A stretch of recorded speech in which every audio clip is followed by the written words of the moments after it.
బోర్డర్లో భారత army high alert అయింది. ఢిల్లీ పేలుడు వెనుక పాక్ కుట్ర స్పష్టమవుతున్న నేపథ్యంలో భారత ఆర్మీ విన్యాసాలతో పాక్లో వణుకు పుడుతోంది. ముఖ్యంగా హెలికాప్టర్లు, యుద్ధ ట్యాంకర్లతో మాక్ డ్రిల్స్ నిర్వహిస్తోంది.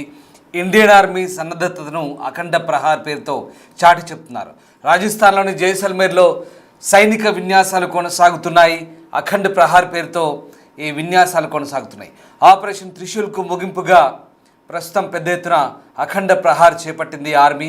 ఈ నేపథ్యంలో ఒకసారిగా పాకిస్తాన్ వెన్నులో వణుకుపడుతుంది. ఏ క్షణమైనా భారత్ ప్రతీకారం తీర్చుకుంటుందనే భయంలో పాకిస్తాన్ ఉంది. అందుకే భారత్పై పాకిస్తాన్ మరోసారి ప్రగల్భాలు పలుకుతుంది. ఢిల్లీలో పేలింది గ్యాస్ సిలిండర్ అంటూ పాకిస్తాన్ నేతలు అవాకులు చెవాకులు పేలుతున్నారు. ఇస్లామాబాద్లో బాంబు దాడి వెనుక తాలిబన్లు అలాగే భారత్ ఉన్నారంటూ ఆరోపిస్తున్నారు. తాలిబన్లపై ప్రతీకారం తీర్చుకుంటామంటూ పాకిస్తాన్ హెచ్చరిస్తోంది. పనిలో పనిగా భారత్పై కూడా అభాండాలు వేస్తోంది పాకిస్తాన్.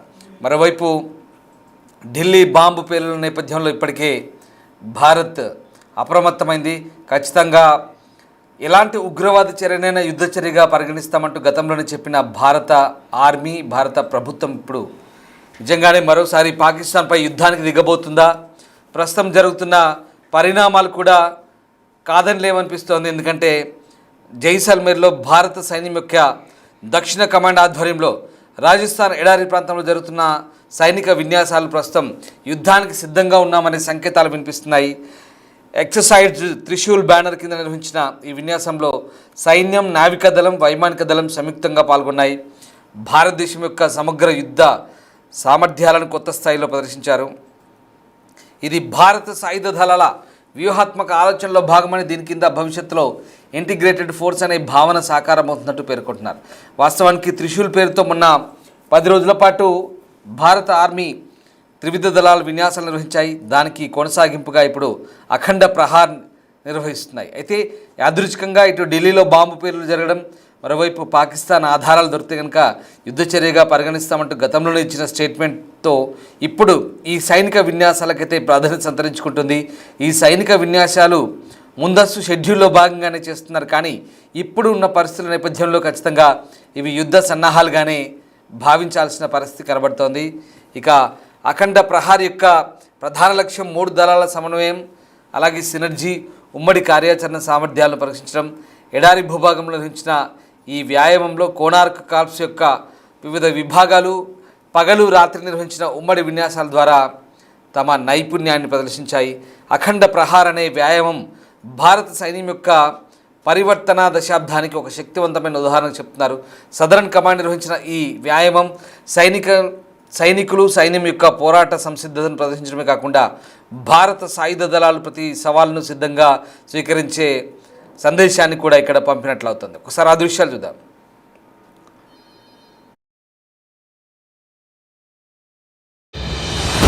టెక్నాలజీ పరంగా అధునాతనమైన చాలా వ్యూహాత్మక వ్యవస్థని, దాని శక్తి సామర్థ్యాలను ఇప్పుడు ఈ విన్యాసాలు ప్రదర్శించినట్టు. భవిష్యత్తులో యుద్ధభూమిలో భారత సాయుధ దళాలు ఏ రకంగా ఆధిపత్యాన్ని నిర్ణయిస్తాయి, ఆధిపత్యాన్ని ప్రదర్శిస్తాయి, త్రివిధ దళాలు ఏ రకంగా కోఆర్డినేట్ చేసుకుంటాయి, సమన్వయం చేసుకుంటాయి అనేది ఈ సైనిక విన్యాసాల ప్రధాన ఉద్దేశంగా కనబడుతోంది. అలాగే ఇక అధునాతన సాంకేతిక పరిజ్ఞానం, ఇక పరికరాలు ఏ రకంగా విస్తృతంగా ఉపయోగిస్తారు, భవిష్యత్తులో యుద్ధ పరిస్థితులకు సైన్యం యొక్క సంసిద్ధత ఏ రకంగా ఉండబోతుంది, డ్రోన్లు కావచ్చు, ఉపగ్రహ కమ్యూనికేషన్ కావచ్చు, కృత్రిమ మేధస్సు ఆధారిత విశ్లేషణ, అలాగే ఖచ్చితమైన టార్గెట్లను ఛేదించడం, వాటిని లక్ష్యంగా చేసుకోవడం వంటి సామర్థ్యాలను ఇక్కడ ప్రయోగిస్తున్నారు.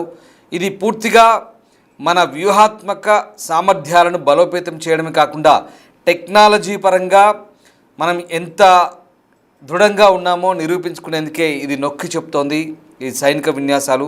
సదరన్ కమాండ్ ఆధ్వర్యంలో నిర్వహించే ఈ సైనిక విన్యాసాలు సైన్యం యొక్క పోరాట సామర్థ్యాలను అలాగే ప్రతిస్పందన విధానాలను పరీక్షించడానికి ఒక కీలక అవకాశంగా చెప్తున్నారు. భవిష్యత్తులో యుద్ధభూమిలో మెరుగైన సమన్వయం, వేగవంతమైన నిర్ణయం తీసుకునే సామర్థ్యాలను అభివృద్ధి చేయడానికి, వ్యూహాలు రచించడానికి, అలాగే టెక్నాలజీని వినియోగించి యుద్ధభూమిలో ఏ రకంగా ముందడుగు వేయాలో Black Mace Brigade, Battle Axe Division వంటి ప్రతిష్టాత్మక యూనిట్లు వాళ్ళ సమన్వయ పనితీరుతో కొత్త ఎత్తులను ఇవి మనకు ప్రతిబింబించేలా కనపడుతున్నాయి. ఈ విన్యాసాలు సైన్యం, నౌకాదళం, వైమానిక దళం మధ్య అపూర్వమైన ఒక సమన్వయాన్ని ప్రదర్శిస్తున్నాయి. భవిష్యత్తులో ఎలాంటి సవాళ్ళైనా ఎదుర్కొనేందుకు కీలక పాత్ర పోషిస్తాయని మిలిటరీ అధికారులు అంటున్నారు. ఒకసారి ఈ సైనిక విన్యాసాల గురించి అధికారులు ఏం చెప్తున్నారో చూద్దాం. पहली बात मैं बताना चाहता हूं कि ये मरुज्वाला एक्सरसाइज ओवरऑल एक्सरसाइज त्रिशूल जो कि एक ट्राई सर्विसेज एक्सरसाइज है उसका एक बहुत महत्वपूर्ण हिस्सा है। पिछले 2 महीने से जो कार्रवाई चल रही है वो तमाम ऑल आर्म्स यानी कि चाहे वो infantry, armoured, mechanised infantry, engineers, artillery, इनके तमाम ऑल आर्म्स दस्तों का लैंड बेस्ड मनूवर की जो ट्रेनिंग थी उसके ऊपर फोकस था। इस सुदर्शन चक्र कोर की तमाम इमदादी दस्तों की मैं सराहना करता हूं और इसी बात से मैं आज ये कहना चाहता हूं कि हम पूरी तरीके से ऑपरेशनली रेडी हैं। पहली बात मैं बताना चाहता हूं कि ये मरुज्वाला एक्सरसाइज ओवरऑल एक्सरसाइज त्रिशूल जो कि एक ट्राई सर्विसेज एक्सरसाइज है उसका एक बहुत महत्वपूर्ण हिस्सा है। पिछले 2 महीने से जो कार्रवाई चल रही है वो तमाम ऑल आर्म्स यानी कि चाहे वो infantry, armoured, mechanised infantry, engineers, artillery, इनके तमाम ऑल आर्म्स दस्तों का लैंड बेस्ड मनूवर की जो ट्रेनिंग थी उसके ऊपर फोकस था। इस सुदर्शन चक्र कोर की तमाम इमदादी दस्तों की मैं सराहना करता हूं और इसी बात से मैं आज ये कहना चाहता हूं कि हम पूरी तरीके से ऑपरेशनली रेडी हैं। पहली बात मैं बताना चाहता రైట్, సదరన్ కమాండ్ యొక్క కోనార్ కార్ప్స్ అనే ఈ దళాలు జోధ్పూర్లో ఉన్నాయి. రాజస్థాన్ జోధ్పూర్లో హెడ్ క్వార్టర్స్ కొనసాగుతున్నాయి. ప్రస్తుతం జైసల్మేర్లోని ఎడారిలో త్రివిధ దళాలు, నావికా దళం, ఎయిర్ ఫోర్స్ అలాగే భారత ఆర్మీ ఈ 3 కలిసి జాయింట్గా ఈ ఆపరేషన్ చేస్తున్నాయి అఖండ ప్రహార్ పేరుతో. మొన్నటి వరకు త్రిశూల్ చేశాయి, దానికి ముగింపుగా అఖండ ప్రహార్ చేస్తున్నాయి.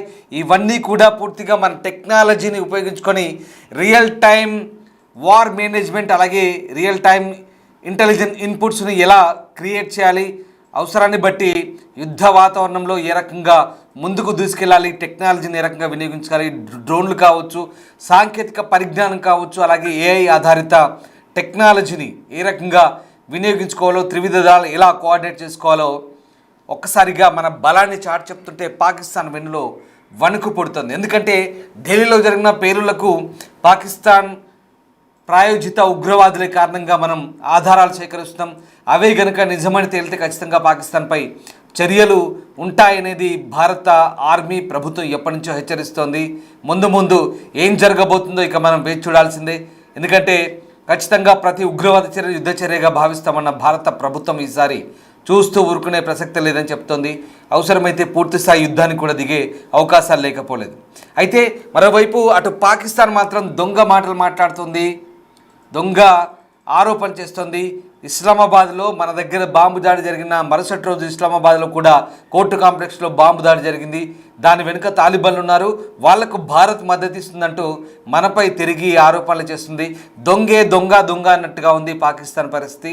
సో ఇస్లామాబాద్లో బాంబు దాడి వెనుక తాలిబాన్లు ఉన్నారు, భారత్ ఉన్నారంటూ ఆరోపిస్తోంది. మొత్తం మీద ఈ వంకను, ఈ నెపాన్ని తప్పించుకునే భారత్పై నెట్టే ప్రయత్నం చేస్తోంది.